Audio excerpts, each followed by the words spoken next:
Heat capacity से आप क्या समझते हो? कैसे मोनोटॉमिक सॉलिड्स की हीट कैपेसिटी को एक्सप्लेन करने में क्लासिकल मैकेनिक्स फेल हो जाती है, और फिर कैसे प्लैंक्स क्वांटम थ्योरी को इस्तेमाल करके अल्बर्ट आइंस्टाइन ने इस घटना को रैशनलाइज किया। नमस्ते, मेरा नाम मनदीप दलाल है और इस लेक्चर में हम इन्हीं प्रश्नों के उत्तर खोजने की कोशिश करेंगे।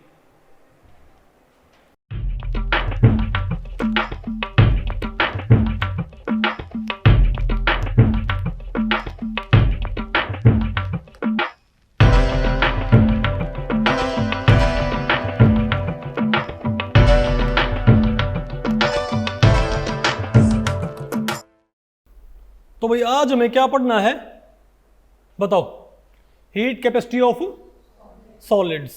ठीक है भाई, देखो हमने आपको पढ़ाया था कि जो क्लासिकल मैकेनिक्स है वो चार घटनाओं को एक्सप्लेन करने में फेल होती है। उसमें एक तो आपका था ब्लैक बॉडी रेडिएशन, जो हमने पहले एक्सप्लेन किया।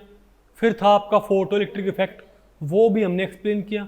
और उसके बाद क्या आपका हीट कैपेसिटी ऑफ सॉलिड्स। तो हम ये देखेंगे कि हीट कैपेसिटी ऑफ सॉलिड्स को क्लासिकल थ्योरी एक्सप्लेन करने में फेल कैसे होती है।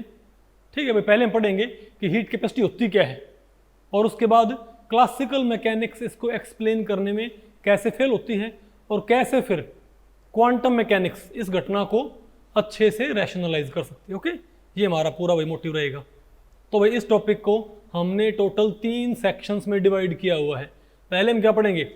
Definition of heat capacity. फिर हम पढ़ेंगे classical theory of heat capacity of monoatomic solids. फिर हम पढ़ेंगे quantum theory of heat capacity of monoatomic solids. तो पहले आप बताओ भाई कि हीट कैपेसिटी क्या होती है? आपने पढ़ा होगा थर्मो में, हालांकि आप जब क्या पढ़ोगे थर्मोडायनेमिक्स फिजिकल केमिस्ट्री के अंदर, तो हीट कैपेसिटी दोबारा आएगी। लेकिन मैं थोड़ा भाई अज्यूम कर रहा हूँ कि आपने बीएससी में या एमएससी में आपने पढ़ा होगा कि हीट कैपेसिटी क्या होती है। बताओ मैं, हमको पता हीट कैपेसिटी क्या है कि किसी भी सब्सटेंस का टेम्परेचर 1 डिग्री रेज करने में जो हीट लगती है उसको हम क्या बोलते हैं? Heat capacity. फॉर एग्जांपल, अगर मेरे पास 1 बकेट पानी है, ठीक है, और ये 1 बकेट पानी, ये मानो भाई ये है क्या बोलते हैं 25 डिग्री सेल्सियस पे, 25 डिग्री सेल्सियस पे आपके पास 1 बाल्टी पानी है। तो इस पानी को 26 डिग्री सेल्सियस करने में क्या इसमें भाई 26 डिग्री सेल्सियस इसके ऊपर भाई कुछ मंत्र पढ़ने पर हो जाएगा क्या? किसको? हमको बाकायदा इसको भाई हीट करना पड़ेगा। भाई आपको इसको हीट सप्लाई करनी पड़ेगी। बिना हीट सप्लाई किए आप इसका टेम्परेचर रेज नहीं कर सकते। ठीक है, तो जितनी हीट आपको सप्लाई करनी पड़े, इसको भाई इसमें एक थर्मामीटर रखो ताकि जब इसका टेम्परेचर क्या पहुंच जाए 26 डिग्री सेल्सियस, तो जो भी हीट लगी है वो क्या है? Heat capacity. तो हम क्या बोलेंगे? Amount of heat required. What is heat capacity? Amount of heat required to raise the temperature of a substance through 1 degree Celsius. 1 degree तापमान बढ़ाने में लगने वाली हीट को क्या बोलते हैं? Heat capacity. और अब थर्मो में भाई मैं थोड़ी थर्मो रिकॉल कर रहा हूँ, और एक वहाँ पर होती है इंटेंसिव प्रॉपर्टी, होती है एक्सटेंसिव प्रॉपर्टीज। इंटेंसिव प्रॉपर्टीज वो होती हैं जो कि नेचर ऑफ द सब्सटेंस के ऊपर डिपेंड करें, जो अमाउंट के ऊपर डिपेंड ना करें। For example density. ठीक है, हमारे पास 1 लीटर पानी हो, चाहे हमारे पास भाई क्या बोलते हैं 50 लीटर पानी हो, डेंसिटी दोनों वाटर क्या होगी? सेम होएगी, तो उसका अमाउंट पे को असर नहीं पड़ता। लेकिन एक होती है हमारे पास एक्सटेंसिव प्रॉपर्टीज, है ना, थर्मोडायनेमिक्स में। वो क्या होती हैं? जो अमाउंट के ऊपर डिपेंड करें। तो मैं आपसे एक सिंपल बात पूछूंगा, 1 बकेट पानी आपके पास 25 डिग्री सेल्सियस पे है, ठीक है, ये भाई नहाने का पानी है, ओके। और एक मानो भाई आपने चाय बनाने के लिए एक पतीले में सिर्फ थोड़ा सा पानी है। अरे भाई आपको सेम साइज के आपको नजर आ रहे हैं, लेकिन सेम साइज के है नहीं। ये बाल्टी है और यहाँ पर बताओ क्या हमारे पास एक, ये मैं सोचूं पतीला बकेट के बराबर है, ये छोटा पतीला है ये, ठीक है, ये ड्रॉ करने में सारा बस ये। तो पतीले में आप थोड़ा सा पानी लेते हो भाई, मुश्किल से 1 कप, तो 1 कप पानी का टेम्परेचर 1 डिग्री बढ़ाने में ज़्यादा हीट लगेगी कि 1 बाल्टी पानी को 1 डिग्री हीट करने में ज़्यादा हीट लगेगी? भाई 1 बाल्टी पानी को गर्म करने में ज़्यादा हीट लगती है, पता होगा ना आपको इस चीज़ का। 1 कप पानी को 1 डिग्री गर्म करने में कम हीट लगती है। तो क्या ये जो हीट कैपेसिटी है दोनों किस्म सेम आएगी? क्या इसकी हीट कैपेसिटी और इसकी हीट कैपेसिटी बराबर आएंगी, सेम डिफरेंट आएंगी? ज़्यादा किसकी आएगी? इसकी आएगी। इससे कम आएगी ना। तो आपको साफ दिख रहा है भाई, ज़्यादा अमाउंट की हीट कैपेसिटी क्या होती है? ज़्यादा कम अमाउंट की हीट कैपेसिटी क्या होती है? कम होती है। अगर मान लिया हमारे पास क्या हो, बताओ, अगर हमारे पास क्या है, एक पूरा स्विमिंग पूल है, बोलो भाई, तो उसका टेम्परेचर 1 डिग्री बढ़ाने में और भी ज़्यादा हीट लगेगी। तो हमको साफ दिख रहा है भाई कि डेफिनेटली हीट कैपेसिटी क्या होती है? एक एक्सटेंसिव प्रॉपर्टी जो कि अमाउंट ऑफ द सब्सटेंस के ऊपर डिपेंड करती है। ठीक है बात? लेकिन आप ये बताओ भाई, तो अब इसकी हम एक बारी डेफिनेशन को थोड़ा फॉर्मुलेट करने की ट्राई करते हैं। हमको पता तो लग गया भाई कि हीट कैपेसिटी क्या है। अच्छा एक बात और, अब आप मुझे बताओ, लेकिन देखो कोई भी चीज पर यूनिट का, कोई भी एक्सटेंसिव प्रॉपर्टी पर यूनिट करते ही पता क्या बन जाती है? इंटेंसिव। कोई भी एक्सटेंसिव प्रॉपर्टी पर यूनिट पे कैलकुलेट करते ही क्या बन जाएगी? Intensive property. फॉर एग्जांपल मास, बताओ मास क्या होता है? एक्सटेंसिव कि इंटेंसिव? एक्सटेंसिव। बस सिंपल सी बात है, एक बकेट पानी का मास ज़्यादा होता है कि एक कप पानी का मास ज़्यादा होता है? एक बकेट पानी का। तो हमको पता है ज़्यादा अमाउंट का मास भी क्या होता है? ज़्यादा। कम अमाउंट का मास भी क्या होता है? कम होता है। ठीक है, तो हमको पता मास क्या है? एक एक्सटेंसिव प्रॉपर्टी। आप श्योर हो इस बारे में? ठीक है, लेकिन मैं ये कह दूं मास पर यूनिट वॉल्यूम, क्या? मास बटे वॉल्यूम। भाई इतनी वॉल्यूम का, वी वॉल्यूम का एम मास, वी वॉल्यूम का एक वॉल्यूम का कितना mass? M by V. Mass पर यूनिट वॉल्यूम क्या होती है? डेंसिटी। लेकिन डेंसिटी क्या होती है? इंटेंसिव। तो पर यूनिट करते क्या हो जाएगा? इंटेंसिव प्रॉपर्टी भाई, जो सिर्फ नेचर के ऊपर डिपेंड करती है। बिल्कुल, मैंने ये तो बोला है कि अगर कोई एक्सटेंसिव प्रॉपर्टी है, प्रॉपर्टी तो बदली गई, मैंने क्या बोला, कोई एक्सटेंसिव प्रॉपर्टी है, अगर आपने उसको पर यूनिट कैलकुलेट कर लिया तो क्या बन जाएगी अपने आप? यहाँ पर तो मास था तो क्या बन गया? वो डेंसिटी बन गई। लेकिन जो हीट कैपेसिटी है क्या है? प्रॉपर्टी बदल गई, लेकिन भाई यहाँ पर स्लाइटली बदलेगी, यहाँ पर तो काफ़ी बदल गई, डेंसिटी इसका नाम आ गया। लेकिन मैं ये कहूँ कि हीट कैपेसिटी पर मोल, क्या? तो वो अपने आप क्या हो जाएगी? उसको बोलते हैं molar heat capacity, amount of heat required to raise the temperature through one, amount of heat required to raise the temperature of 1 mole of substance through 1 degree Celsius. ये क्या हो जाए अपने आप? बोलो भाई, तो ये क्या है? Intensive property. पर यूनिट करते क्या होगा अपने आप ये? तो इसको बोलेंगे मोलर हीट कैपेसिटी, क्या? और ये सिर्फ नेचर के ऊपर डिपेंड करेगी। अब आपको आगे पढ़ाएंगे भाई, थोड़ा मोल कॉन्सेप्ट आपका आगे आएगा, लेकिन थोड़ा आपको याद होना चाहिए कि 18 ग्राम पानी में क्या होता है? 1 मोल पानी। 18 ग्राम पानी क्या होता है? 1 mole of water, isn't it? तो 18 ग्राम पानी को 1 डिग्री हीट करने में लगने वाली हीट क्या होगी? Heat, molar heat capacity. नहीं समझे बात? अरे बोलो भाई, 18 ग्राम पानी का टेम्परेचर 1 डिग्री बढ़ाने में लगने वाली हीट क्या होगी? Molar heat capacity. ठीक है, या मान लिया हमारे पास कार्बन है, बताओ, तो कार्बन की हीट कैपेसिटी कैसे आएगी?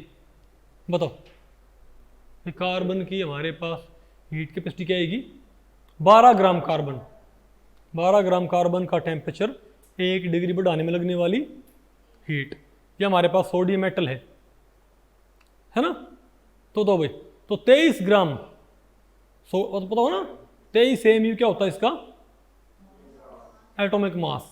और 23 ग्राम क्या होता है इसका? Gram atomic mass. क्या होता है? Gram atomic mass. तुमको पता है 23 ग्राम सोडियम को 1 डिग्री गर्म करने में लगने वाली हीट क्या होगी? तो अब आप ही बताओ, क्या 1 मोल वाटर को गर्म करने में लगने वाली हीट, अब फिक्स है ना भाई बिल्कुल, लेकिन ये अलग हुई किससे? 1 मोल सोडियम को गर्म करने में लगने वाली हीट से। तो पक्की बात क्या है आपस में? ये सिर्फ किस पे डिपेंड करती हैं? नेचर ऑफ द सब्सटेंस पे। तो ये हो जाएंगे आपकी मोलर हीट कैपेसिटीज। सिमिलरली आपके पास होती हैं specific heat capacity. Specific heat capacity क्या होती है? अगर आप पर मोल की बजाय पर ग्राम कर दें, क्या बोलो भाई? 18 ग्राम पानी को देखो, किसी भी आर्बिट्रेरी अमाउंट को गर्म करने में लगने वाली हीट तो क्या है? किसी भी आर्बिट्रेरी अमाउंट ऑफ वाटर को 1 डिग्री गर्म करने में लगने वाली हीट तो क्या है? हीट कैपेसिटी उसकी। लेकिन 18 ग्राम पानी को 1 डिग्री गर्म करने में लगने वाली हीट क्या होगी? मोलर हीट कैपेसिटी, क्योंकि हमको पता है 18 ग्राम में क्या होता है? 1 मोल ऑफ वाटर। लेकिन 1 ग्राम पानी को गर्म करने में लगने वाली हीट क्या होगी? Specific heat capacity. तो what is specific heat capacity? Amount of heat required to raise the temperature of 1 gram of substance through 1 degree Celsius.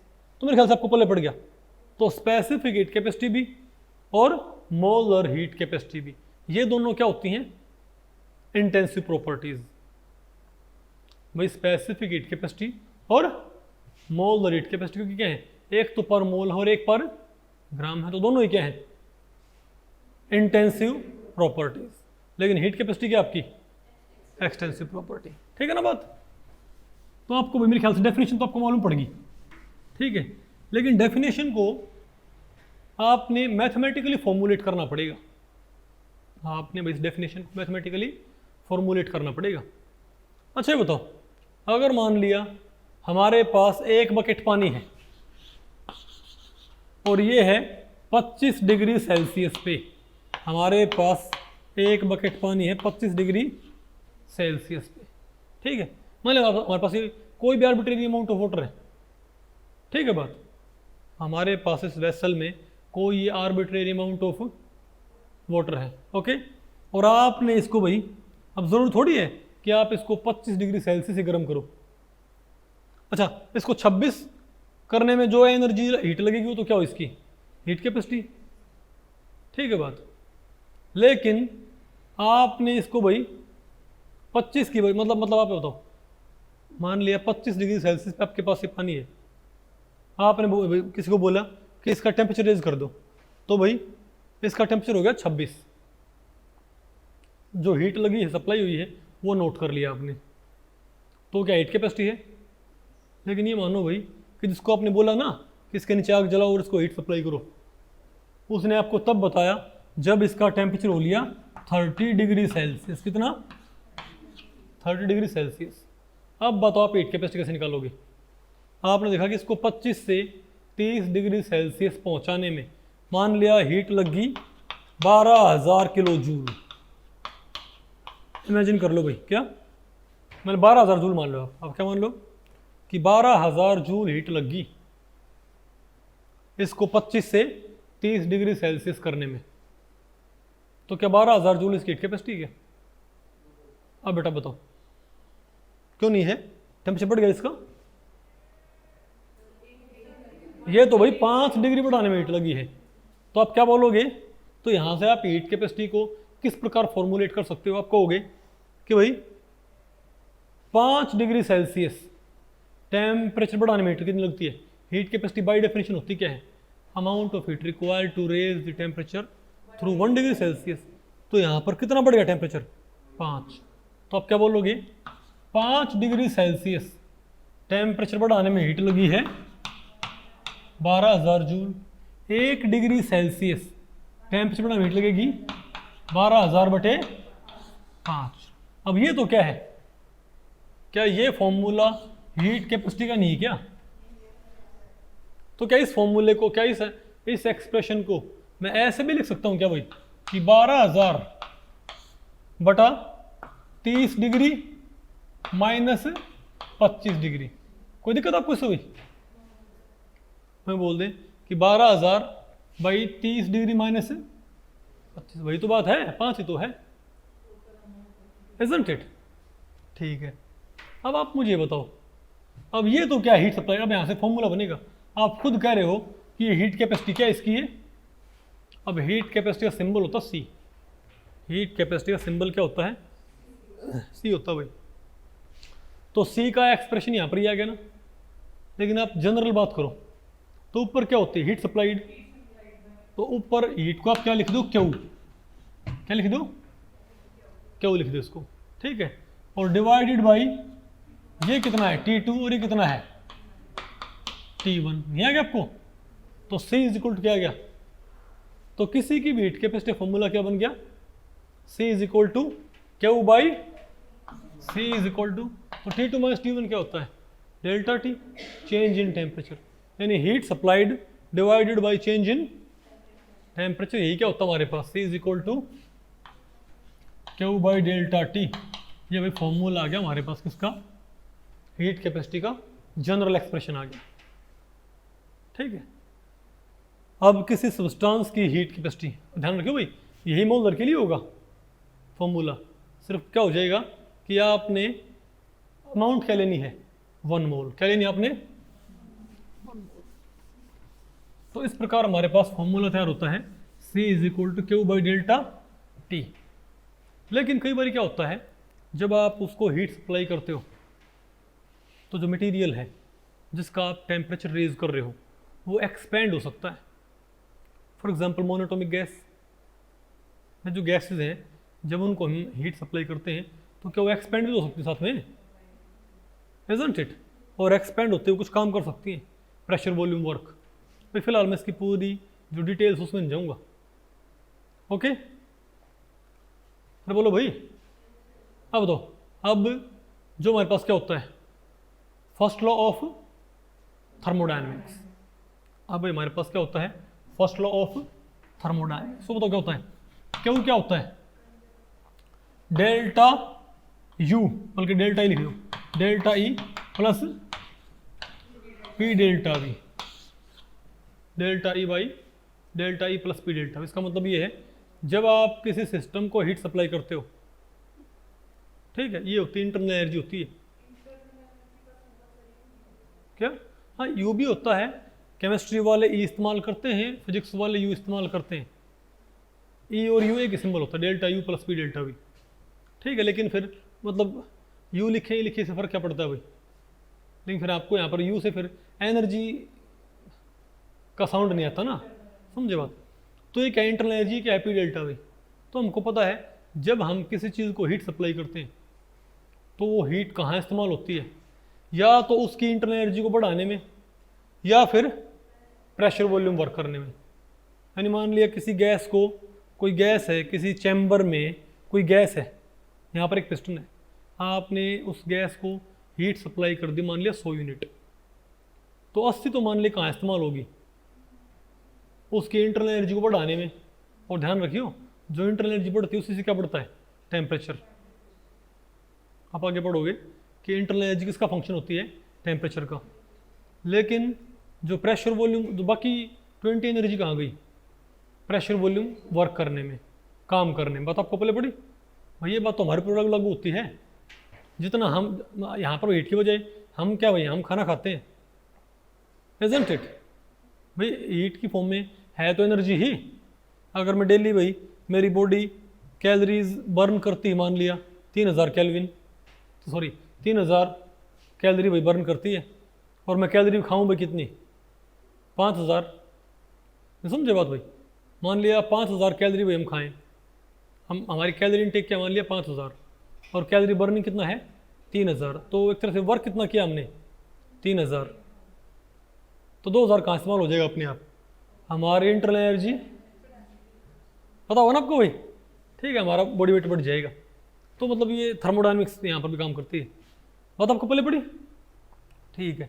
लेकिन अगर मान लिया वॉल्यूम कांस्टेंट हो, तो जो मटेरियल उसकी वॉल्यूम क्या हो गई? कांस्टेंट। तो देखो अगर आप, अब क्यों दो तरह की होती है। अगर मान लिया प्रेशर कांस्टेंट है, प्रेशर क्या है? कांस्टेंट, तो उसको बोल देंगे एच। क्या बोल देंगे इसको? Delta H, delta E plus P delta we. भी प्रेशर कांस्टेंट है तो, लेकिन वॉल्यूम कांस्टेंट होगा तो डेल्टा वी क्या हो गया? V2 माइनस V1 क्या हो गया? 0 हो गया। तो सिर्फ क्या रहा? क्यों क्या आ गया हमारे पास? तो क्यों क्या आ गया हमारे पास बताओ? Delta E. और डेल्टा वी अगर 0 है तो पी डेल्टा वी क्या हो गया? कांस्टेंट वॉल्यूम पे क्या हो जाएगा? दूसरी टर्म कांस्टेंट प्रेशर पे तो क्या होगी? Non zero. लेकिन कांस्टेंट वॉल्यूम पे क्या हो जाएगी? 0। तो क्या हो जाए कांस्टेंट? तो एक तो क्या होता है क्यू पी, और एक क्या होता है? Q V. तो ध्यान रखियो हीट दो तरीके से सप्लाई की जा सकती है। कांस्टेंट प्रेशर पे कांस्टेंट, और आप टेम्परेचर रेज करने के लिए क्या किया करते, हीट सप्लाई किया करते। तो जब हीट दो तरीके से सप्लाई की जा सकती है, कांस्टेंट प्रेशर या कांस्टेंट वॉल्यूम पे, तो हीट कैपेसिटी भी क्या होती है, दो तरह की। कौन कौन सी, एक तो होगी सीपी, एक तो कौन सी हीट इस्तेमाल कर लो, क्यूपी, क्या भाई, क्यूपी बाई डेल्टा टी, और एक होगी सीवी, ये क्या होगी, क्यूवी बाई डेल्टा टी। ये आपको, हाँ बेटा, तो सिंपल सी बात है। अब क्यूपी क्या होता है, डेल्टा एच, क्यूपी क्या होता है, बोलो भाई, तो delta H by delta T, और स्मॉल चेंज के लिए क्या हो जाएगा, और कांस्टेंट यहां पर क्या था, प्रेशर,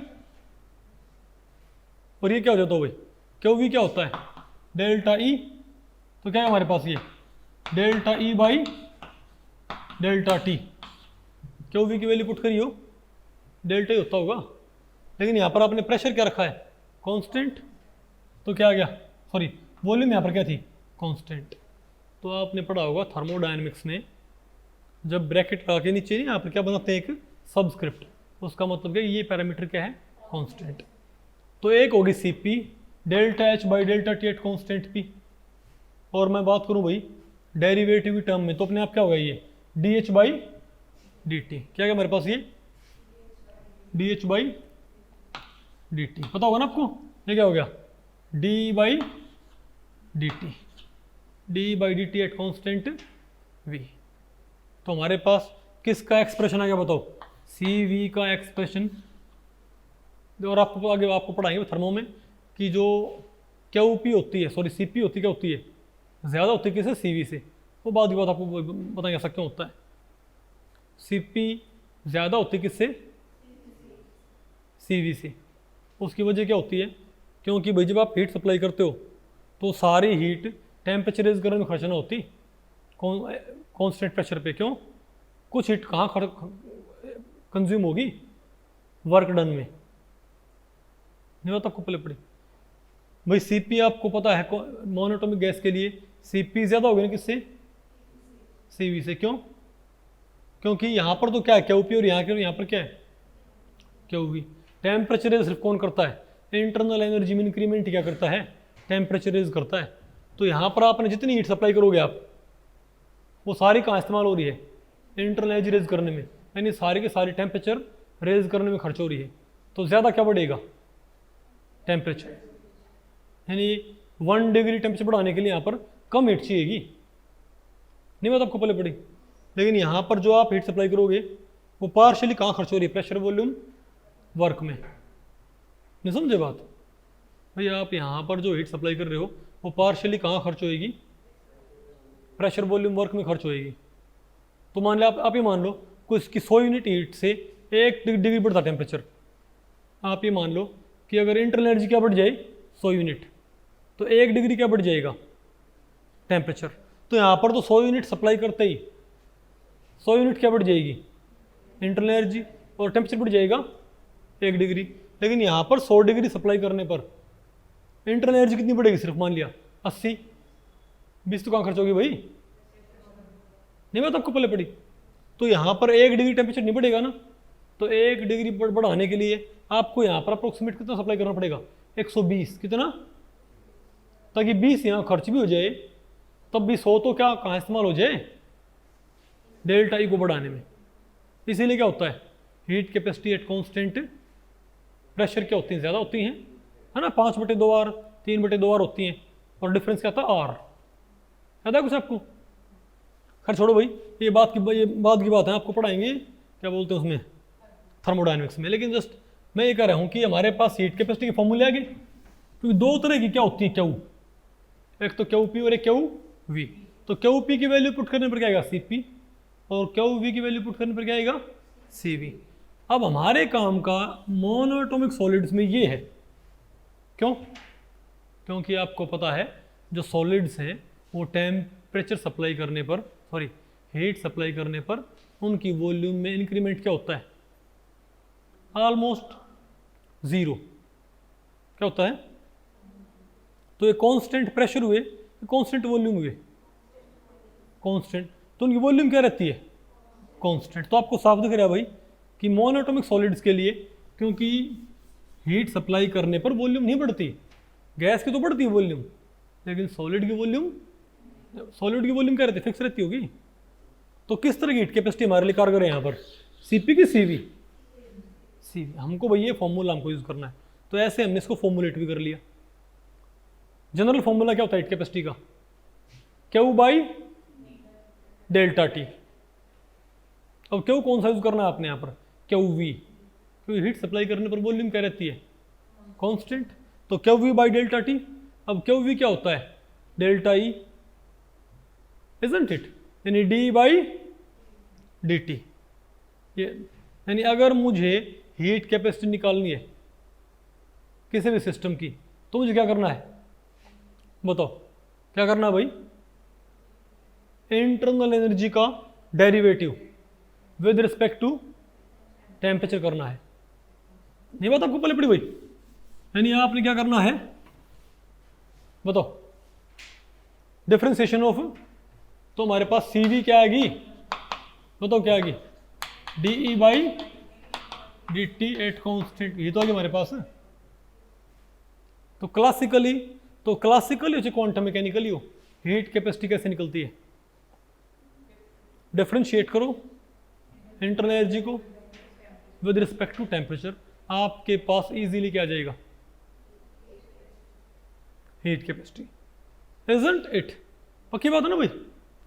तो मैं आपसे एक बात, अब क्लासिकल थ्योरी क्या कहती है, क्लासिकल थ्योरी से आप मुझे बताओगे, तो पहले तो आपने क्या निकाला, और आपने क्या निकालनी हो, मोलर हीट कैपेसिटी। और कोई आपको ये बोल दे कि किसी मोनोएटॉमिक सॉलिड की मोलर हीट कैपेसिटी निकालो, तो तुम्हें क्या करना पड़ेगा, पहले तो आपको उस मोनोएटॉमिक सॉलिड की मोलर इंटरनल एनर्जी रिक्वायर्ड होगी भाई, क्योंकि आपने हीट कैपेसिटी निकालनी है। तो हीट कैपेसिटी होती क्या है, differentiation of internal energy with respect to temperature. तो पहले तो आपके पास क्या होना चाहिए, इंटरनल एनर्जी का फॉर्मूला। ओके, तो भाई अगर आपको ये बोल दे कि मोनोएटॉमिक सॉलिड्स की हीट कैपेसिटी निकालो, molar heat capacity at constant volume, तो आपके पास क्या होना चाहिए, आप कहोगे हम मोनोएटॉमिक सॉलिड की मोलर इंटरनल एनर्जी निकाल के क्या करेंगे, उसको differentiate with respect to T. तो आप सिर्फ ई की वैल्यू यहाँ पुट करनी होगी ना, तो क्या ई निकालना जरूरी नहीं कि भाई ई का डिफरेंशिएशन आप कब करोगे, जब आपको ई पता होगा। ई पता ही ना होगा तो उसका डिफरेंशिएशन कहाँ से करेंगे। तो पहले क्या मालूम हो हमको, ई इंटरनल एनर्जी, और वो भी मोलर इंटरनल एनर्जी। ठीक है, तो आप ये बताओ, क्योंकि कोई जो मोनोएटॉमिक सॉलिड है वहाँ पर principle of equipartition of energy क्या कहता है, बताओ principle of equipartition of energy क्या बोलता है। अभी हालांकि अच्छे से आपको मालूम पड़ेगा जब क्या पढ़ोगे, स्टैटिस्टिकल थर्मोडायनेमिक्स और थर्मोडायनेमिक्स, ठीक है। लेकिन आपको पता है principle of equipartition of energy क्या कहता है कि किसी मोनोएटॉमिक गैस की एक दिशा में, देखो मोनोएटॉमिक गैस के पास रोटेशन एनर्जी नहीं होती, क्योंकि वहाँ पर सिर्फ क्या होते हैं, एटम्स। क्या होते हैं भाई, मोनोएटॉमिक गैस के पास सिर्फ क्या होते हैं, एटम्स होते होंगे ना। पहले तो इंटरनल एनर्जी क्या होगी हमारे पास, translational plus kinetic plus rotational, इन सब को जोड़ दो क्या आ जाएगी आपके पास, इंटरनल एनर्जी। अब मोनोएटॉमिक गैस जो होती है उसके पास सिर्फ ट्रांसलेशनल मोशन होती है, पार्टिकल्स ऐसे मूव कर सकते हैं। उसके पास कोई वाइब्रेशन होने के लिए मॉलिक्यूल चाहिए भाई, पता होगा ना, और कोई रोटेशनल डिग्री फ्रीडम ना होती मोनोएटॉमिक गैस के ऊपर, मोनोएटॉमिक गैस के पास, इजंट इट। तो मोनोएटॉमिक गैस के पास सिर्फ क्या होती है, ट्रांसलेशनल मोशन, पार्टिकल सिर्फ मूव कर सकते हैं। तो एक एक्सिस के अलोंग तो उसके पास जितनी भी क्या होती है, काइनेटिक एनर्जी, ट्रांसलेशन एनर्जी, वो एक एक्सिस के अंदर के अलोंग कितनी होती है, 1/2 kT। याद रखो भाई, कितनी होती है, 1/2, एक्स के अलोंग भी 1/2 kT, वाई के अलोंग और जेड के अलोंग। तो टोटल काइनेटिक एनर्जी क्या होती है उसके पास, 3/2 kT, है ना। लेकिन क्योंकि हम बात कर रहे हैं मोनोएटॉमिक सॉलिड्स की, अब मोनोएटॉमिक सॉलिड्स में एटम ऐसे मूव तो करते नहीं भाई, एक्स के लॉन्ग वाई के लॉन्ग और ना ही रोटेट करते, लेकिन एक उनके पास पक्का मोशन है, कौन सी? Vibrational motion. तो देखो मोनोटॉमिक गैस के पास वाइब्रेशनल मोशन ना थी, इसके पास लेकिन क्या होती है? आपको पता है मोनोटॉमिक सॉलिड जो होते हैं उनमें जो लैटिस होती है उसके अंदर एटम वाइब्रेट कर सकता है, उसके पास क्या होती है? Vibrational energy. तो यहाँ पर भाई रोटेशनल ट्रांसलेशन तो है नहीं, तो टोटल इंटरनल एनर्जी आप कैसे निकालोगे? वाइब्रेशनल एनर्जी के जरिए। मैं समझे बात? अब वाइब्रेशनल मोशन में दो कंपोनेंट होते हैं, पोटेंशियल और काइनेटिक। ठीक है बात, पोटेंशियल एंड काइनेटिक। तो एक्स एक्सिस, वाई एक्सिस और जेड एक्सिस। तो एक्स के लॉन्ग क्या होती है? के टी। याद रखियो मोनोटॉमिक गैस की एक्स के लॉन्ग एनर्जी क्या होती है? हाफ के टी, क्योंकि वहां पर सिर्फ क्या होती है? Translational motion. नहीं आपको भाई एक एक्सिस के लॉन्ग ट्रांसलेशनल एनर्जी क्या होती है पता है? Half K T. रोटेशन भी क्या होती है? हाफ के टी, अगर रोटेशनल मोशन है तो। लेकिन वाइब्रेशन क्या होती है? के टी। हाफ के टी तो क्या होती है? ट्रांसलेशन किसी एक्सिस के लॉन्ग एक ट्रांसलेशनल डिग्री ऑफ फ्रीडम की कितनी एनर्जी होती है? Half K T. एक रोटेशनल क्या होती है? Half K T. लेकिन एक वाइब्रेशनल डिग्री ऑफ फ्रीडम क्या होती है पता है? के टी होती है। कितनी होती है? ध्यान रखियो, किसी रोटेशनल डिग्री ऑफ फ्रीडम की एनर्जी क्या होती है? Half K T. ट्रांसलेशनल की भी हाफ के टी, लेकिन वाइब्रेशन क्या होती है? के टी। आपको इससे में के टी कैसे होती है? क्योंकि हाफ के टी काइनेटिक और half K T potential. Vibrational motion में दोनों तरह की एनर्जी होती है, potential as well as kinetic. तो हाफ के टी क्या होती है वहाँ पर? के टी। तो बताओ, तो हमारे पास जो मटेरियल है उसमें एक एक्सिस के लॉन्ग कितनी एनर्जी है? के टी। गैस होती है तो हाफ के टी होती है, पता होगा ना आपको भाई, कि वहाँ पर क्या होती है? सिर्फ ट्रांसलेशनल एनर्जी। एक एक्सिस के लॉन्ग ट्रांसलेशनल एनर्जी क्या होती है? Half K T. लेकिन वाइब्रेशन कितनी होती है? के टी। तो के टी और के टी। तो एक एटम के पास किसी मोनोएटॉमिक सॉलिड में कितनी एनर्जी होती है? 3 के टी। क्या भाई? ये हमारे पास क्या आ गई? एक एटम की एनर्जी आ गई भाई। एक एटम के पास टोटल एनर्जी क्या होगी हमारे पास? 3 के टी होगी ना? नहीं आपको समझ? अब बेटा बताओ, पहले पढ़ा आपको ये? एक एटम के पास, लेकिन आपने तो, क्योंकि मैंने आपसे पूछा है कि 1 मोल ऑफ मोनोएटॉमिक सॉलिड, आपने किसी मोनोएटॉमिक सॉलिड की आपने क्या निकालनी है? Heat capacity. तो पहले आपको क्या मालूम हो? उस मोनोएटॉमिक सॉलिड की मोलर इंटरनल एनर्जी। तो मोलर इंटरनल एनर्जी मतलब क्या होता है? कि 6.02 10 की पावर 23 एटम्स की एनर्जी निकालो आप भाई। 1 मोल सब्सटेंस ही तो होता होगा। 1 मोल सब्सटेंस क्या होता है? इतने एटम होने चाहिए हमारे पास। मैं कहूँ 1 मोल कार्बन, 1 मोल डायमंड, इतने एटम डायमंड के, इजंट इट? अरे बोलो, तो क्या होना चाहिए? तो 1 मोल ऑफ सब्सटेंस का हमारे पास ये होता है ना। ओके, तो आप ये बताओ भाई, तो एक एटम की आपको एनर्जी पता लग गई कितनी होती है? क्योंकि हर एक्सिस के लॉन्ग के टी, क्योंकि वाइब्रेशनल एनर्जी कितनी होगी हमारे पास? बताओ, 3 के टी 3 के टी आ गया। ठीक है, लेकिन तो एक एटम की ना 1 मोल ऑफ एटम की इंटरनल एनर्जी कैसे आएगी? एक एटम की एनर्जी इतनी, 1 मोल के लिए इसको मल्टीप्लाई कर दो किससे? तो बताओ क्या आ गई मेरे पास इंटरनल एनर्जी? बोलो भाई, 3 के टी को आप एन से मल्टीप्लाई कर दो भाई। एक एटम की 3 के टी, एन एटम की एवोगैड्रो नंबर भाई आ गया आपको? ओके। अच्छा, एक होता है बोल्ट्जमैन कांस्टेंट। क्या होता है? और एक होता है गैस कांस्टेंट। समझे बात? बोल्ट्जमैन कांस्टेंट और गैस कांस्टेंट क्या होता है? गैस बोल्ट्जमैन कांस्टेंट तो क्या होता है के, और गैस कांस्टेंट क्या होता है आर। तो आपको पता है के इंटू एन क्या होता है आर, के इंटू एन ही क्या होता है आर होता होगा।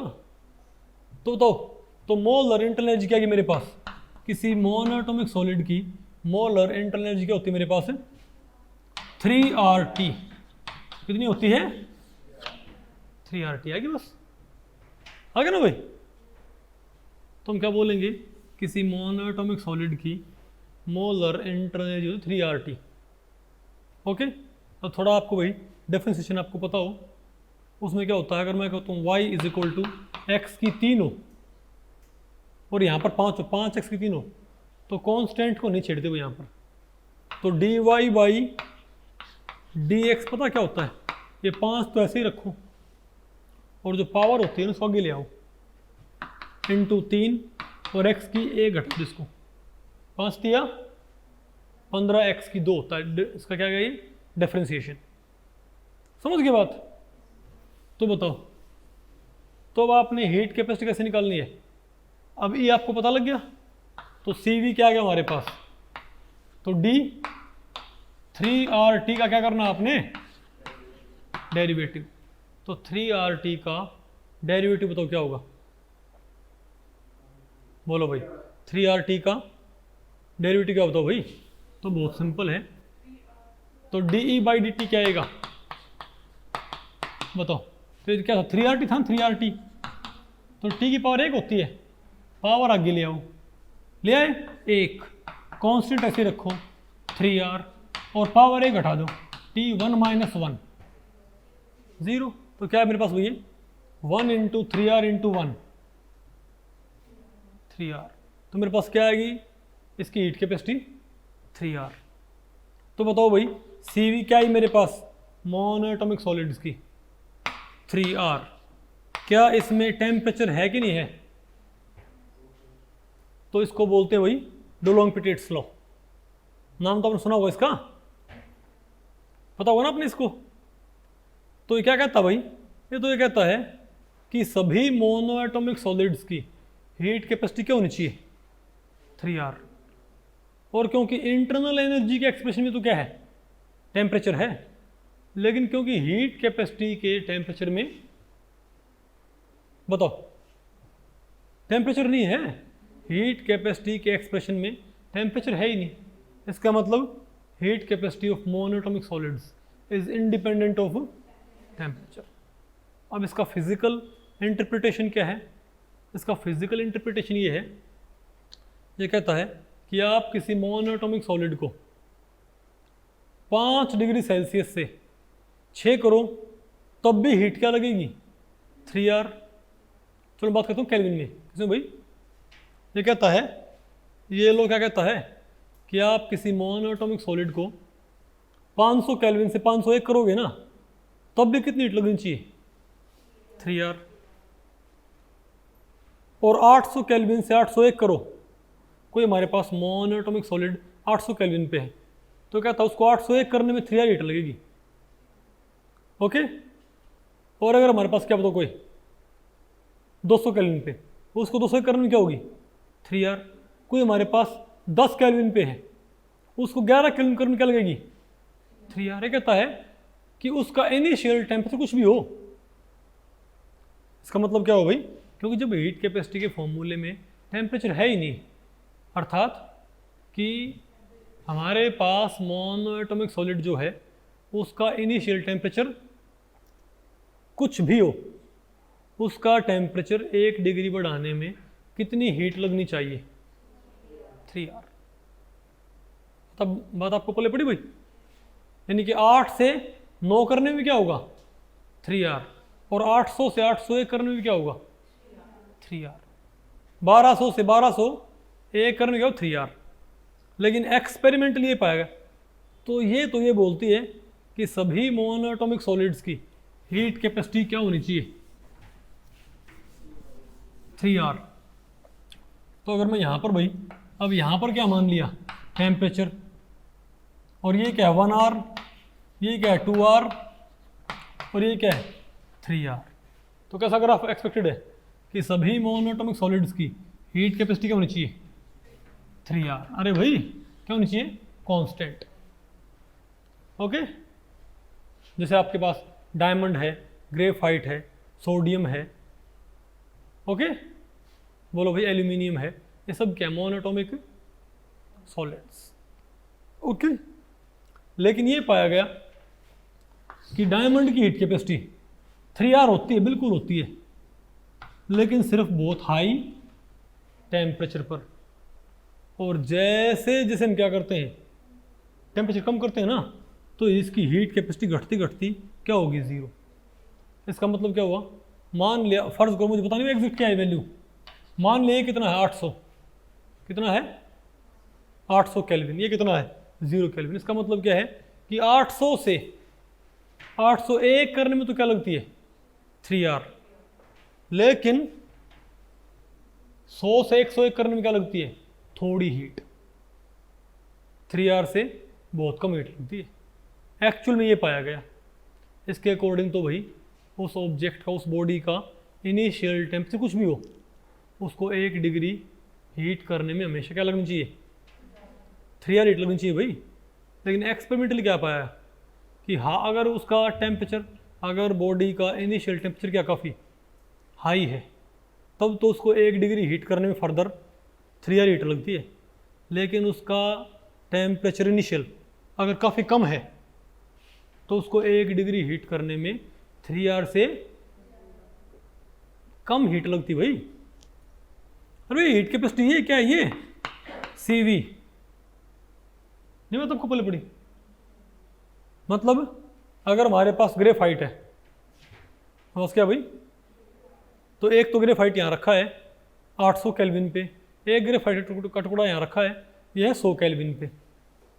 तो इस 800 केल्विन वाले को 801 करने में 3R हीट लगती है, लेकिन 100 वाले को 101 करने में कम हीट लगती है काफ़ी।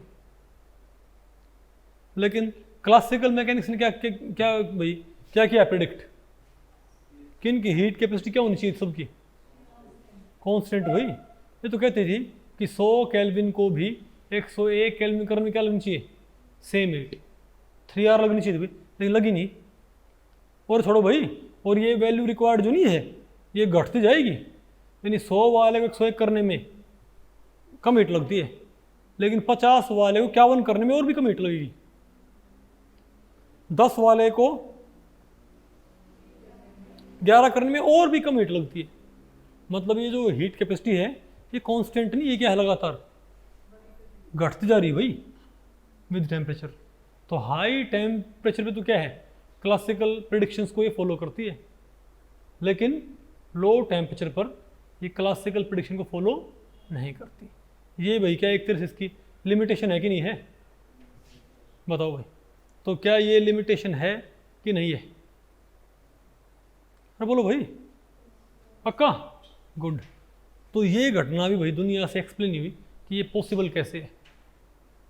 वो तो सोच रहे थे कि डायमंड अगर मान लिया 800 पे है, 801 करने में 3R लगती है हीट भाई, तो 80 पे हो ना, तो ये 80 करने क्या लगनी चाहिए 3R, लेकिन कम हीट लग रही। अब इसको कैसे, तो ये तो क्या है, ये तो क्या है एक थ्योरेटिकल कर्व, क्लासिकल कर्व भाई, कि हीट कैपेसिटी डायमंड की क्या रहनी चाहिए थी 3R ही रहनी चाहिए थी, लेकिन एक्सपेरिमेंटली घट गई। तो में डिफरेंस है कि नहीं है बहुत। तो क्या classical mechanics heat capacity of monoatomic solids उसको एग्जैक्टली प्रिडिक्ट कर पा रही क्या, नहीं। हाई पे तो बता पा रही ठीक 3R, लेकिन लो पे नहीं बता पाई। बात आपको पहले पड़ी। तो इस वजह से बताओ फिर भाई, तो फिर इसको कैसे एक्सप्लेन किया जाए।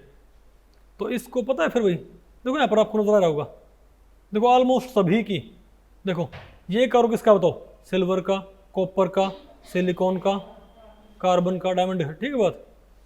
देखो ऊपर जाके तो सब कहाँ पहुँच रहे हैं 3R पे, लेकिन जैसे जैसे क्या होता है टेम्परेचर घटता है तो इनकी हीट कैपेसिटी हो रही है घट रही है। और इधर लो पे भी क्या है, इनकी वैल्यू अपन सेम ना होती।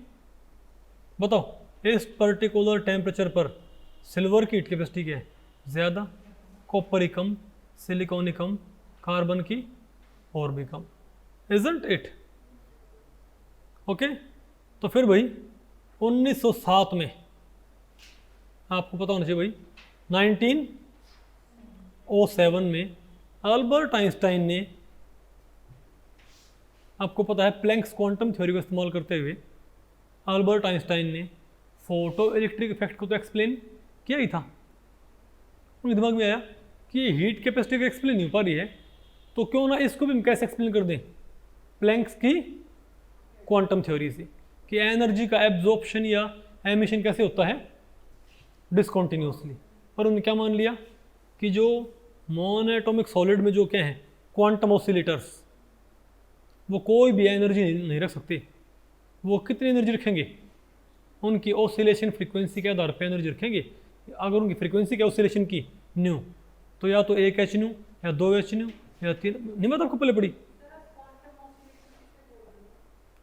Quantum oscillator. अगर हमारे पास कोई बड़ा स्प्रिंग है, उसके 2 एटम हैं, 2 वेट हैं, वो तो है क्लासिकल ऑसिलेटर। लेकिन भाई वो छोटे पार्टिकल जो हैं वो ऑसिलेट नहीं करते अपने लैटिस में, उसको हम बोल रहे क्वांटम ऑसिलेटर्स। ठीक है। तो भाई जो प्लैंक्स क्वांटम थ्योरी थी ना, उसको किसने अप्लाई कर दिया यहाँ पर फिर भाई, बताओ? अल्बर्ट आइंस्टाइन ने। किसने? Albert Einstein. और उन्होंने फिर भाई, तो उन्होंने बोले कि जो एनर्जी है क्या, जो अब हीट कैपेसिटी आएगी हमेशा किससे, बताओ? हीट कैपेसिटी आती किससे हमेशा, d/dt होती होगी। तो अभी मैंने जो ये E है इंटरनल एनर्जी कैसे निकाली थी, क्लासिकल मैकेनिक्स के जरिए। भाई अभी मैंने इंटरनल एनर्जी कैसे मालूम की थी, विया क्लासिकल मैकेनिक्स, है ना? अरे principle of equipartition of energy के जरिए भाई। और वो जो हमारे पास KTI थे ना, वो हमारे पास आता सारा स्टैटिस्टिकल थर्मोडायनेमिक्स से। किससे आता है, हमें कैसे मालूम पड़ता है, जो हमारे पास क्लासिकल थर्मोडायनेमिक्स होती है। समझे बात? जो क्या होती है आपके पास ये, अरे मैक्सवेल बोल्ट्जमैन, ठीक है, मैक्सवेल बोल्ट्जमैन स्टैटिस्टिक्स, जो आपकी क्या होती है, क्लासिकल थर्मोडायनेमिक्स, क्लासिकल स्टैटिस्टिक्स। ठीक है। तो क्लासिकली आपने बताया भाई कि इंटरनल एनर्जी आपने निकाली क्लासिकली और यहाँ पुट कर दी। अगर आप क्लासिकली इंटरनल एनर्जी निकाल के यहाँ पुट कर दोगे, डेरिवेटिव कर दोगे, तो हीट कैपेसिटी भी क्या आएगी, क्लासिकली। लेकिन आप क्वांटम मैकेनिकली क्या निकाल के इंटरनल एनर्जी यहाँ पुट कर दोगे, तो आपके पास हीट कैपेसिटी भी कौन सी आएगी, क्वांटम मैकेनिकल। नहीं बात आपको पहले पड़ी? तो अल्बर्ट आइंस्टाइन, अगर आपने भाई प्लैंक्स रेडिएशन लॉ पढ़ा हो, क्या पढ़ा हो आपने, तो वहाँ पर आप, तो भाई उन्होंने 2 बात मानी कि हर एटम क्या है, अरे भाई each atom in lattice is an independent 3 dimensional oscillator. और दूसरा क्या है, ये तो भाई प्लैंक्स रेडिएशन लॉ के डेरिवेशन में दे रखा है। ठीक है, कि एक एटम की, क्लासिकली आप क्या बोल रहे थे कि एक एटम की पर डिग्री ऑफ फ्रीडम कितनी एनर्जी थी, kT। तो तीनों ही क्या होगी थी, 3 kT। लेकिन बताओ क्वांटम मैकेनिकल क्या होगा, ये आप चेक कर सकते हो प्लैंक्स रेडिएशन लॉ के डेरिवेशन में, मेरी बुक में दे रखा भाई, कि एक एटम की पर डिग्री ऑफ फ्रीडम एनर्जी क्या होगी, बताओ? h न्यू बाई e की power h new by KT minus 1। नहीं बात आपको पहले पड़ी? तो अगर आप KT को 3 से मल्टीप्लाई करते हो तो तीनों डिग्री फ्रीडम की। लेकिन यहाँ पर आपने वही क्या मानना है कि एक डिग्री ऑफ फ्रीडम, एक एटम की 1 डिग्री ऑफ फ्रीडम के अलोंग इतनी एनर्जी है, तो तीनों डिग्री ऑफ फ्रीडम की एनर्जी क्या होगी, इसको 3 से, अरे बिल्कुल वही तो तरीका है, नहीं आया आपको समझ? इसको मल्टीप्लाई करो तीनों को 3 से, तो ये मेरे पास क्या आएगी। तो ये एनर्जी यहाँ पर आपको नजर आ रही है, ये बताओ क्या है, ये एक एटम की एनर्जी है तीनों डिग्री ऑफ फ्रीडम की। लेकिन मैंने यहाँ पर पुट क्या करनी है, एक एटम की एनर्जी की मोलर इंटरनल एनर्जी, मोलर ना भाई, तो इसको आपने किससे मल्टीप्लाई करना पड़ेगा, बताओ? किससे भाई? एवोगैड्रो नंबर से आपको इसे मल्टीप्लाई करना पड़ेगा क्या? तो बताओ, अब आपने इसको बताओ किससे मल्टीप्लाई कर दिया, तो जैसे वहाँ पर क्या थी, वहाँ पर हमारे पास क्या थी 3 kT इंटू एन, वहाँ पर क्या 3 kT इंटू n था, यहाँ पर क्या आ गया 3 kT नहीं 3 इंटू एच न्यू बाई ए की पावर एच न्यू बाई के टी माइनस 1 और इंटू एन आ गया आपको। अब क्या करूँ इसका आप, तो अगर मैं इस इंटरनल एनर्जी को कितने पुट कर दूं भाई, एथे पुट कर दूं। अब डेरिवेशन आपने करना है नहीं भाई, आप सिंपली फाइनल रिजल्ट देख ले। ओके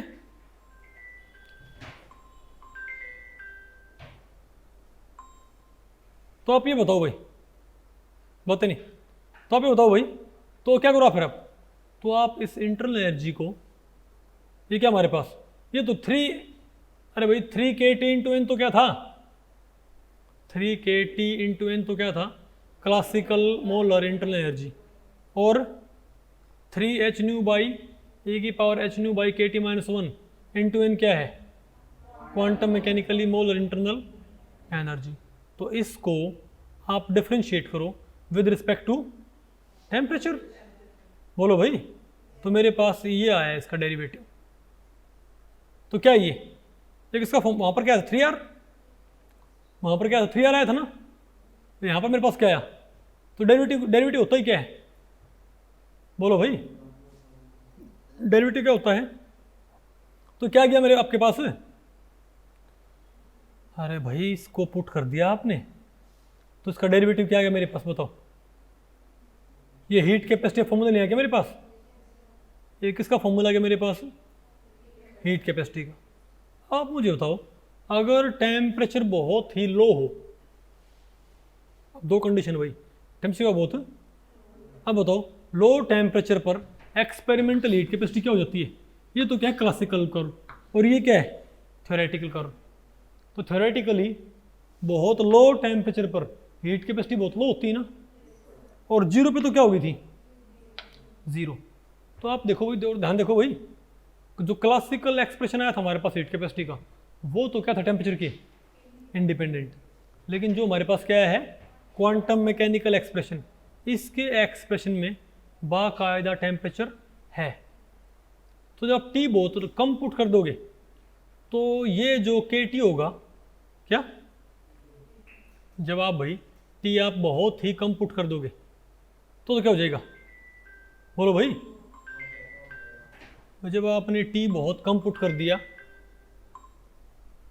तो ये के टी की वैल्यू क्या हो जाएगी, बहुत कम हो जाएगी, तो ई की पावर क्या आएगी बहुत,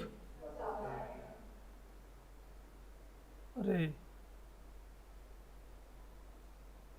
सर कहाँ चला गया, आप मुझे ये बताओ भाई, आपने जब टी बहुत कम पुट कर दिया तो के टी बहुत कम हो जाएगा, तो ई की पावर बहुत बड़ी आएगी, ई की पावर बहुत बड़ी आएगी, तो ये 1 क्या हो जाएगा नेगलेक्ट, लेकिन क्योंकि यहाँ पर स्क्वायर है तो ये अंदर यहाँ पर तो क्या हो जाएगा ए की पावर 2h न्यू बाई के टी, और ऊपर क्या है ए की पावर एच न्यू बाई के टी, तो एक पावर से एक पावर क्या हो जाएगी कैंसिल। तो आपके पास बताओ लो टेम्परेचर पर आपके पास ये वाला फॉर्मूला बन जाए क्या, बताओ इजंट इट। और अब आप मुझे बताओ, अब अगर टी मैं 0 पुट कर दूँ आप फॉर्मूले में, तो ये हमारे पास क्या आ गया, लो टेम्परेचर पर हीट कैपेसिटी का फॉर्मूला बन गया ना ये। तो आपने टी 0 पुट कर दिया, तो टी 0 पुट करते ही ई की पावर क्या हो जाएगी, टी 0 पुट करते ही ई की पावर क्या हो जाएगी इनफाइनाइट। तो ई की पावर इनफाइनाइट, ये फैक्टर क्या हो जाएगा यहाँ पर, क्या जाएगा ई की पावर इनफाइनाइट क्या होता है इनफाइनाइट, 1 बाई इनफाइनाइट क्या होता है 0। तो ये एक्सप्लेन कर सकता है ना, कि भाई कम टेम्परेचर पे हीट कैपेसिटी कम क्यों थी और 0 केल्विन पे हीट कैपेसिटी 0 क्यों होगी, क्योंकि आप इस फॉर्मूले में टी की वैल्यू क्या पुट करो 0, तो अपने आप क्या रहा हमारे पास, ध्यान आपको समझिए, अरे बोलो भाई। लेकिन अब अगर मैं कहूँ भाई, तो ये तो आपने बताओ, तो इसने तो कम टेम्परेचर पर, बोलो भाई, तो पहले आपने टी की वैल्यू बहुत कम करके इस फॉर्मूले को आपने किस में कन्वर्ट कर लिया, कम टेम्परेचर वाले फॉर्मूले में, ये आ गया ना, बोलो भाई। और टी की वैल्यू 0 पुट करते क्या होगा था हमारे पास, बोलो भाई 1 बाई की power infinite, 1 by infinite 0, heat capacity 0 होगी ना। और क्या एक्चुअल में बहुत कम टेम्परेचर पर हीट कैपेसिटी 0 होती है कि नहीं होती भाई? बिल्कुल होता ना ऐसा। ठीक है, अब बताओ हम क्या पढ़ते हैं भाई? लेकिन अब बताओ, लेकिन बहुत हाई टेम्परेचर पर ये कैसे एक्सप्लेन करेगा हीट कैपेसिटी को? क्योंकि बहुत हाई टेम्परेचर पर हीट कैपेसिटी क्या होती है बताओ? 3R होती है ना? क्या होती है? 3R। तो अगर टेम्परेचर बहुत हाई होगा, बोलो भाई, अगर टी क्या बहुत हाई है, तो इस फॉर्मूले में दोबारा आप यहाँ पर एक बार, अगर टी बहुत हाई है तो के टी बहुत हाई होगा, तो के टी बहुत हाई होगा तो ई की पावर क्या आएगी? बहुत कम आएगी ना। अब एच न्यू बाई के टी को आप एक्स मान लो, आप एच न्यू बाई के टी को क्या मान लो? एक्स मान लो। तो ई की पावर क्या है? एच न्यू बाई, भाई ई की पावर क्या है? एच न्यू बाई के टी होता हुआ जो नहीं फैक्टर देखा नीचे। तो अगर टी बहुत हाई होगा तो ई की पावर बहुत कम होगी ना, इजंट इट? आप इसे क्या मान लो भाई? एक्स। तो हम क्या मानेंगे? एक्स बहुत कम हो जाएगा भाई। अगर एच न्यू बाई के टी मैंने क्या मान लिया? ई की पावर को आप क्या मान लो? एक्स मान लो। तो टी बहुत कम होगा, सॉरी टी बहुत ज़्यादा होगा, तो इसकी पावर क्या हो जाएगी? बहुत कम हो जाएगी ना, यानी एक्स बहुत कम हो गया। तो ई की एक्स को फिर आप कैसे एक्सपेंड कर सकते हो?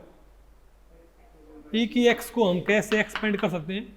एक्स की power 0 by 0 factorial plus X की power 1 by 1 factorial plus X की पावर 2 बाई 2 फैक्टोरियल, है ना?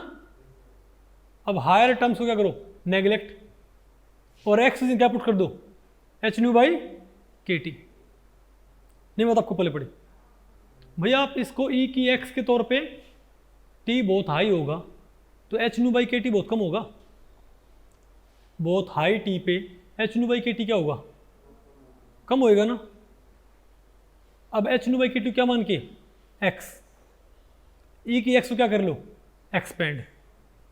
ई की एक्स का आपको पता एक्सपेंशन क्या होता है? एक्स की पावर 0 बाई 0 फैक्टोरियल। ठीक है बात? बोलो भाई, बताओ क्या है हमारे पास? तो एच न्यू बाई के टी आपने क्या पढ़ो? बताओ भाई। तो ई की एक्स को आपने हो एक्सपेंड ये, तो फिर भाई एक्स की वैल्यू पुट कर दो यहाँ पर। तो इसको एक्सपेंड करके, अरे भाई इसको एच न्यू बाई के टी को एक्स मान के क्या हो जाएगा यहाँ पर? ई की एक्स, यहाँ में क्या हो जाएगा? ई की एक्स एक्सपेंड कर दोगे इनको, लेकिन वो जो एक्सप्रेशन आएगा वो आपके पास आएगा एक्स की टर्म्स में। किसमें आएगा? फिर एक्स को किससे रिप्लेस कर दो वापस? एच न्यू बाई के टी से।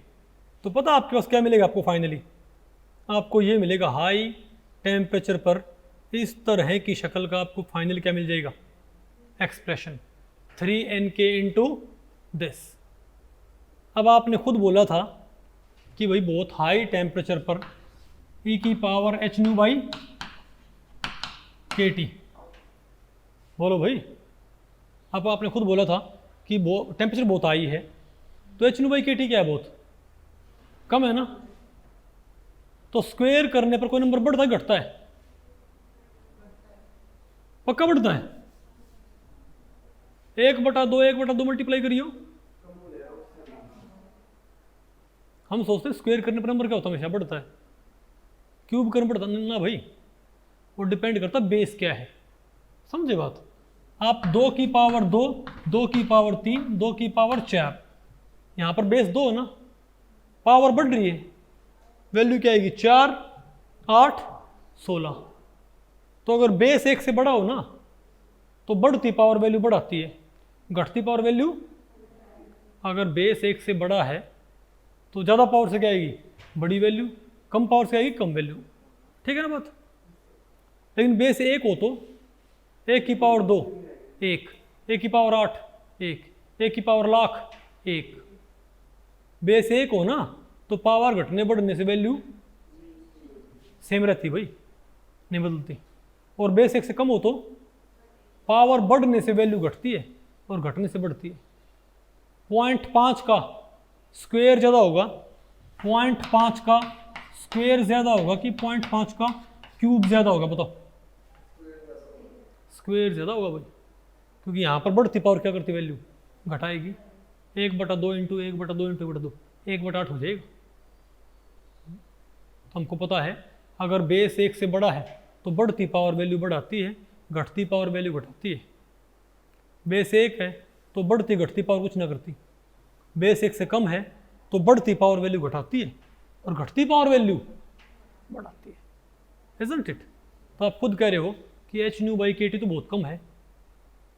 एच न्यू बाई के टी क्या है? बहुत कम है। वैसे ही क्या है ये नेग्लिजिबल।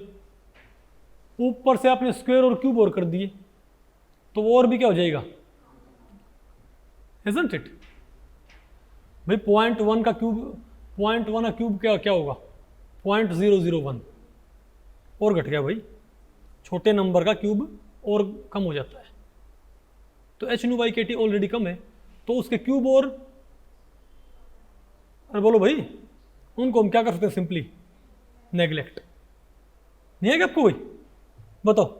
तो यहां बताओ हर जगह, यहां पर दे क्या रखे? बताओ भाई, यहां पर हर जगह बताओ भाई दे क्या रखे? यहां पर हैं सारे के सारे क्या? स्क्वायर और क्यूब भी तो हैं। इनको हम सिंपली क्या कर सकते हैं? नेग्लेक्ट। अरे बोलो। तो हमारे पास बचा सिर्फ क्या? बताओ 3nk। क्या? अब nk क्या होता है? r अपने आप क्या रह गया? 3r। तो हमने एक बात देखी भाई कि ये जो एक्सप्रेशन है ये लोअर टेम्परेचर पे तो क्या बन जाता है? बताओ। जो हमारे पास जो यहाँ पर जो क्वांटम मैकेनिकल मेरे पास क्या आता है? एक्सप्रेशन फॉर हीट कैपेसिटी, ये लोअर टेम्परेचर पे तो क्या बन जाता है? बताओ 0। और हायर पे क्या बन जाता है? 3r।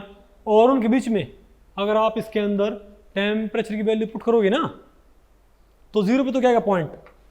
यहाँ पर हायर पे क्या है? 3r। और बीच में पॉइंट ऐसे वेरी करेंगे। तो ये क्या है?